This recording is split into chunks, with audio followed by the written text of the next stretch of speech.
수행평가철만 되면은 이 아이들 수행평가를 어떻게 준비해야 되나 되게 고민이 많이 되죠.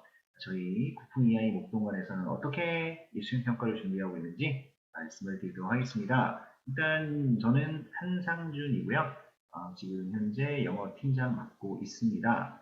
자, 일단 우리 모금 중에 수행평가 반영 비율부터 살펴보도록 하는데요.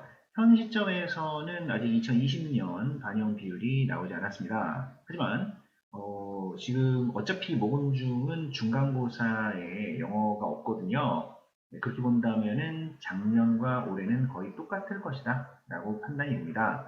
그래서 작년 기준으로 보면은 지필평가가 50%고요. 수행평가가 50%인데 여기서 눈여겨봐야 될 것은 듣기평가입니다. 세상에 듣기평가가 40점이에요. 엄청납니다. 자, 반영 비율이 상당히 높고요. 네, 그 다음에 들어가 있는 게 이제 말하기 평가 바로 밑에 있죠. 35점. 그리고 뭐 관찰 기록이라고 되어 있는데 이거는 크게 중요하지 않습니다. 이거는 전체적인 아이들의 이런 학습 태도를 뜻하는 거라서 정말 평소에 선생님 눈밖에 나지 않는 이상 이거는 뭐 괜찮고요. 실제로는 듣기 평가와 말하기 평가 이 두 가지로 우리 수행 평가가 진행된다라고 생각하시면 돼요. 자, 그러면 듣기평가 같은 경우에는 어떻게 저희가 대비하고 있냐? 물론 뭐 목동 지역 학생들 중에 듣기평가가 안 되는 학생들은 별로 없습니다만 그래도 시험 2주 전부터는 기출문제로 모의고사를 좀 볼 필요가 있어요. 그동안 잠자고 있었던 듣기 DNA를 깨워야 되기 때문에 듣기평가 모의고사를 시행합니다. 그런데 자기 학년 시험지로 보는 게 아니라 한 학년 위의 시험지를 활용하게 돼요. 좀 잘하는 학생들 같은 경우에는 뭐 두 학년까지 뛰기도 하는데 대체로 한 학년 위의 시험지를 활용해서 좀 실제 시험보다 어렵게 진행을 하고 있고요. 네, 그리고 필수 표현 자료는 제가 또 다 만들어 놓은 게 있죠. 매년 나오는 그런 표현들 만들어 놓은 게 있어서 요것들을 나눠주고 거기에 대한 시험도 시행을 하고 있습니다. 그래서 이 듣기평가에서는 대체로 아이들이 다 맞아요. 이건 틀리면은 그게 이상한 거죠. 중간에 잤다거나 이러지 않으면 거의 다 만점이 나오는 그런 시험이 되겠고요. 말하기 평가에 대해서 말씀을 드리도록 하겠습니다. 이게 이제 관건인데 실제로 듣기 평가에서는 큰 편차가 벌어지지 않습니다. 그런데 말하기 평가에서는 이 편차가 좀 벌어져요. 자, 유형을 좀 살펴보면은 주제를 주고요. 이 주제에 대해서 글을 쓰는데 1분간 발표를 해야 됩니다. 즉, 외워야 된다는 얘기죠. 자, 그리고 이 안에 세 가지에서 한 다섯 가지 정도의 문법 표현이 꼭 포함이 되어 있어야 돼요.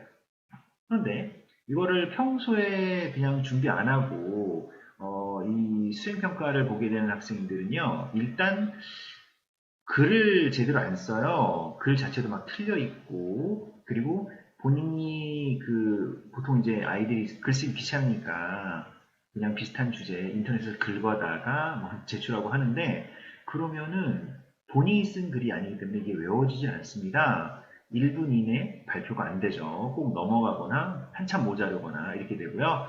문법 표현이 들어가 있어야 되는데 이 아이가 문법 표현을 정확하게 이해를 못하고 있어서 딴 거를 써놓고 거기다 밑줄 쳐놓고 자기는 썼다. 뭐 이렇게 얘기하는 경우가 많습니다. 자, 그러면 우리는 어떻게 이걸 준비하고 있냐? 일단 아이들한테 문법 표현에 대한 기본 설명을 해줘요.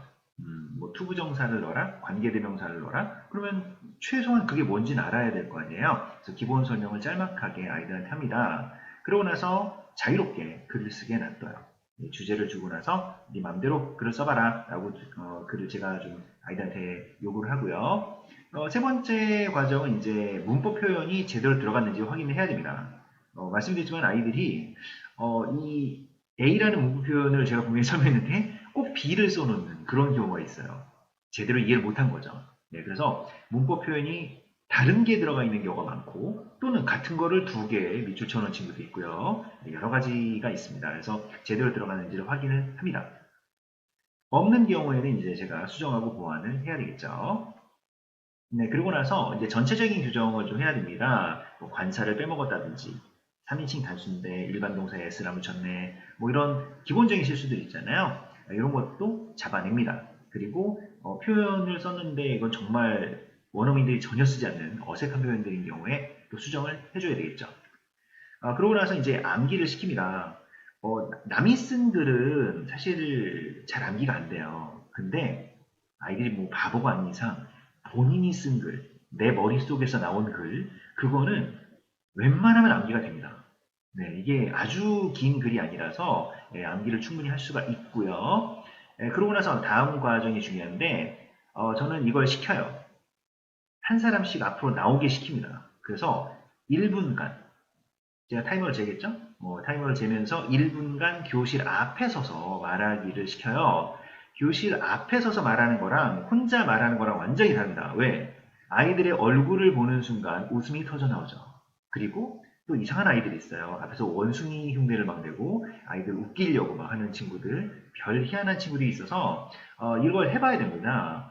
그걸 해보다 보면 이제 실수도 나오고 그 이상한 이런 표정 같은 거 무시하는 법도 좀 알게 되고요. 그래서 이런 말하기 연습을 꼭 해야 돼요. 그래서 필요한 학생들은 녹음도 제가 진행을 합니다. 그리고 그 녹음 파일을 학생한테 전송을 해서 반복해서 들으면서 말하고 외우기에 도움을 주죠.